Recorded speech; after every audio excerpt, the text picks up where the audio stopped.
The retirement party lasted exactly 2 hours. 6 months later, I was sitting alone in my kitchen, wondering if I'd spent 43 years working toward the wrong dream. 43 years. That's how long I'd spent working for the same city. I fixed water lines, repaired broken mains, answered emergency calls during storms, and spent more mornings in steel-toe boots than I can remember. When I started, my hair was brown. By the time I retired, it was mostly gray. They gave me a plaque, a handshake, a sheet cake in the break room. My supervisor thanked me for my years of service. My daughter cried. My son hugged me. Everyone kept saying the same thing. Now you finally get to enjoy life. At the time, I believed them. The first few weeks felt exactly like I imagined retirement would. I slept a little later, drank my coffee on the back porch instead of rushing out the door, finished projects around the house I'd been putting off for years. For the first time in decades, there was nowhere I had to be. It felt like freedom. Until it didn't. Around the third month, I started waking up at the same time I always had. 5:15. No alarm, just habit. I'd pour a cup of coffee, stand in my kitchen, and for a few seconds, I'd forget I wasn't going to work anymore. Then it would hit me. There was nowhere I needed to go. Nowhere anyone expected me to be. I told myself I'd get used to it, that this was all part of adjusting. But the days started blending together. Monday felt like Thursday. Thursday felt like Sunday. I wasn't unhappy. I just couldn't shake the feeling that something important had quietly disappeared from my life. And it took me longer than I'd like to admit to realize it wasn't my job that I missed. It was having a reason to get out of bed. My kids called, just not as much as they used to. I never blamed them for that. My daughter was raising 2 boys who seemed to have a different sport every weekend. My son worked long hours and was trying to build a business while juggling 3 kids of his own. Life had moved forward, the same way it always does. At first, I'd wait for the phone to ring. Then I'd tell myself not to bother them. They're busy, I'd say. I'll call next week. Sometimes I'd drive across town just to watch one of my grandsons play baseball. Those were the best days. But after the game ended, everyone had somewhere to be. The kids climbed into their parents' cars. My daughter would give me a hug and say, "Love you, Dad. We'll call you this week." Then I'd climb back into my truck and drive home, alone. One evening, I sat down in my recliner and looked around the house. It was the same house where my wife and I had raised our children. The same family photos, the same dining room table. She'd been gone for 6 years. Most days, I'd learned to live with that. But some nights, the silence still felt louder than the television. I wasn't looking for another relationship. I wasn't trying to escape America. I wasn't even unhappy with my life. I just couldn't stop asking myself one question. Is this really what the next 20 years are supposed to look like? A few nights later, while scrolling through YouTube, I clicked on a video about an American retiree living in the Philippines. I was just curious. It was just another Sunday afternoon. My daughter invited everyone over for a barbecue. The grandkids were running around the backyard. My son was helping flip burgers. Everyone was laughing. It was exactly the kind of afternoon I'd always loved. At one point, I walked into the kitchen to grab another bottle of water. My oldest grandson, who had just turned 12, walked in behind me. He smiled and said, "Grandpa, are you retired forever?" I laughed. "I guess so." He thought about it for a second before saying, "So, what do you do all day?" Then he ran back outside. He wasn't trying to hurt my feelings. He was 12. He was just being honest. But those words stayed with me all the way home. That night, I stood in my bathroom brushing my teeth and looked at myself in the mirror. I wasn't afraid of getting older. I'd already accepted that. What scared me was becoming someone who was simply waiting for time to pass. 3 days later, I booked a flight to the Philippines. Not a one-way ticket, just 3 weeks. I told myself it was a vacation, nothing more. If I hated it, I'd come home and never think about it again. If I loved it, well, I'd figure that part out later. When I finally told my children, it didn't go the way I'd imagined. My daughter looked confused. "The Philippines?" she asked. "Why there?" I tried explaining that I'd been researching it for months, that I wasn't making some impulsive decision. But before I could finish, my son leaned back in his chair and quietly asked, "Dad, is everything okay?" I knew what he meant. He wasn't asking about the trip. He was asking if I was lonely, if I was having some kind of late-life crisis, if I was making a decision I'd regret. "I just want to see it," I told them. "That's all." Nobody argued. Nobody raised their voice. But I could see the worry on both of their faces. As I drove home that night, I started wondering if they were right. Maybe I was chasing something that didn't exist. Maybe I was trying to solve a problem that couldn't be solved by getting on an airplane.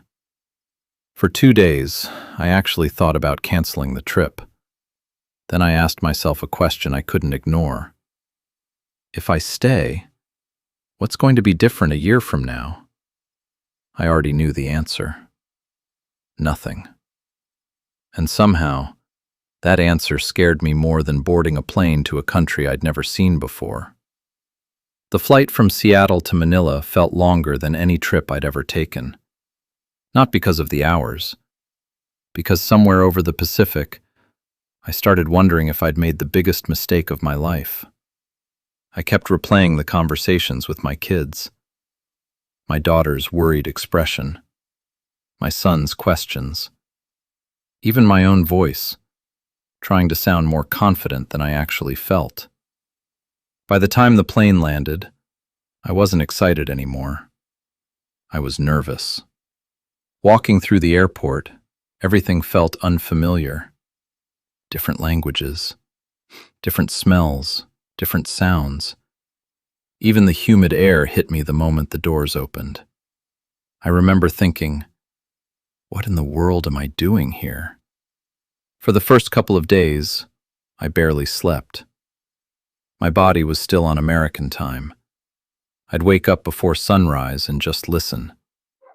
Dogs barking somewhere in the distance. Roosters that apparently didn't believe in sleeping in. Motorcycles already buzzing through the streets.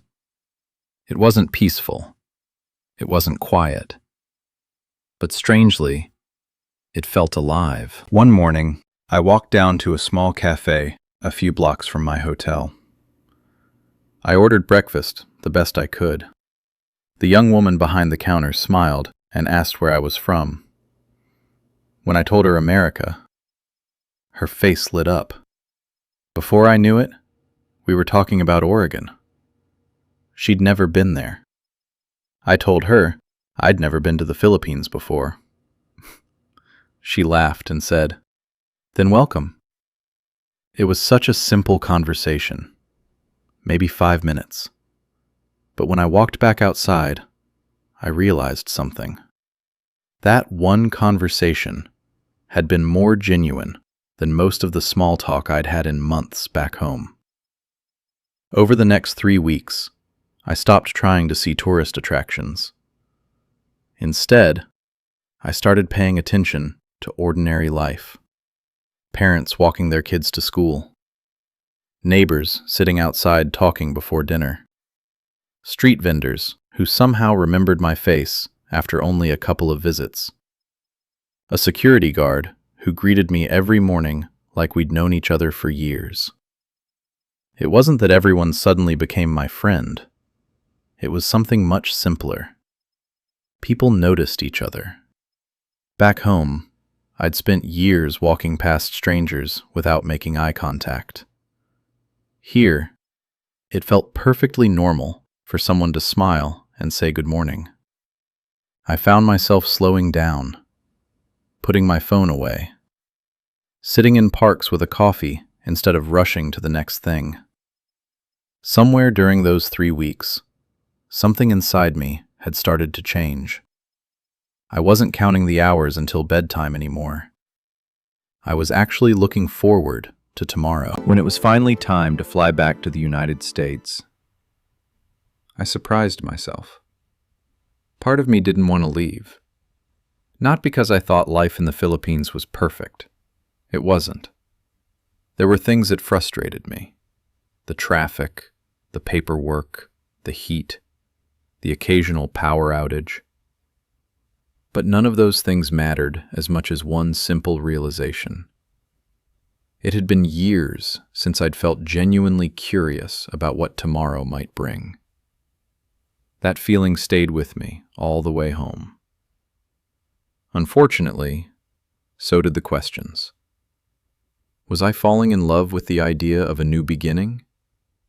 Or had I actually found one? For the next several weeks, I couldn't stop thinking about that question, no matter how hard I tried. And eventually, I realized I wasn't going to find the answer sitting in the same recliner, living the same routine, hoping something would somehow change on its own. About a month later, I invited my son and daughter over for dinner. I didn't want another conversation over the phone. This was too important. After we ate, I pushed my plate aside and took a deep breath. "I've made a decision," I said. The room got quiet. "I'm moving to the Philippines." Neither of them said anything right away. Finally, my daughter looked down at the table. "Dad," she said softly, "why would you move so far away from us?" That question hurt, because I knew it wasn't coming from anger. It was coming from love. "I thought retirement would bring us closer," she continued. "I thought you'd be around more." My son nodded. "The kids love having you here." Then he looked at me and asked, "Are we not enough?" I opened my mouth to answer, but nothing came out. I don't think I'll ever forget those words. For a second, I questioned everything. Maybe I was being selfish. Maybe this was a mistake. Maybe I should just stay. That's when it hit me. They were asking me to choose between living near my family and living the life I still wanted to have. The problem was, those aren't always the same thing. I looked at both of them and said something I'd been rehearsing in my head for weeks. "I'm not leaving because I don't love you. I love all of you more than you'll ever know. But every one of you has a life you've worked hard to build.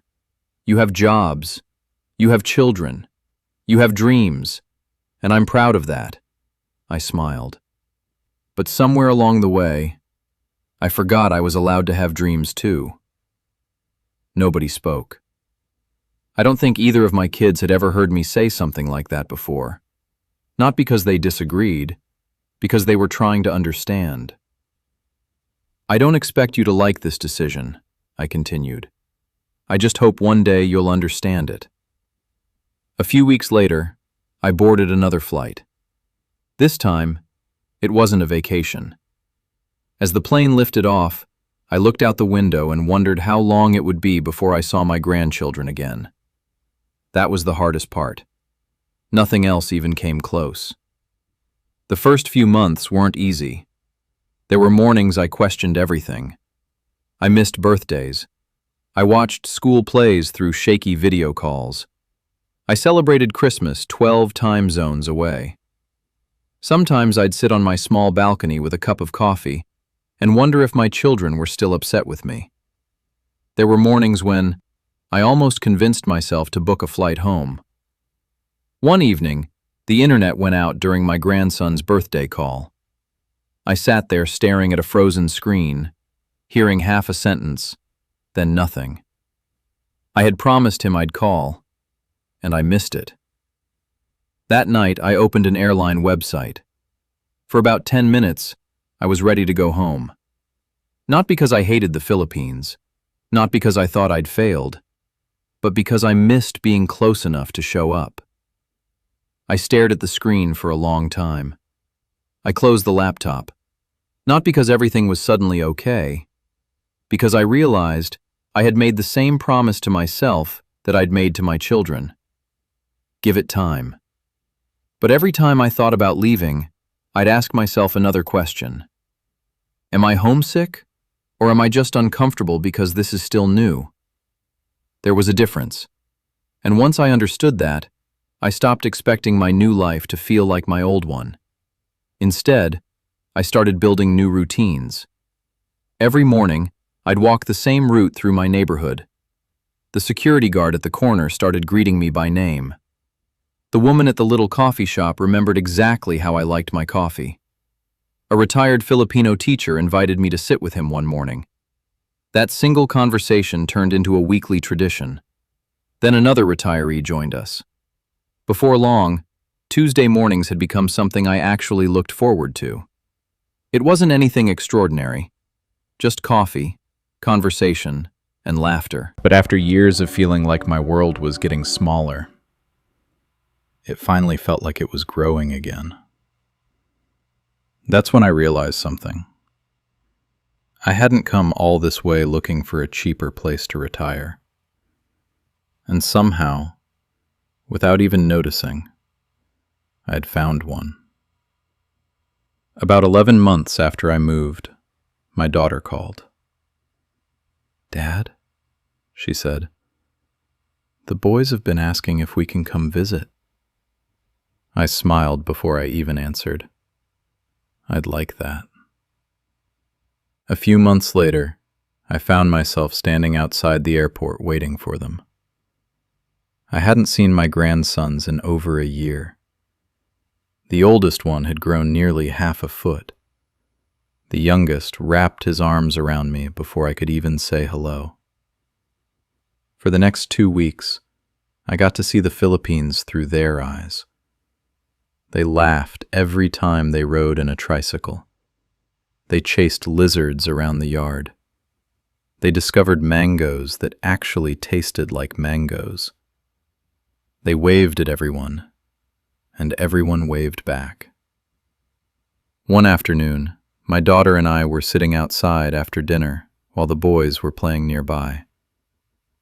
She looked around for a long moment before saying, "I get it now." I looked over at her. She smiled. "I still wish you lived closer." She paused. "But I don't think you came here to get away from us.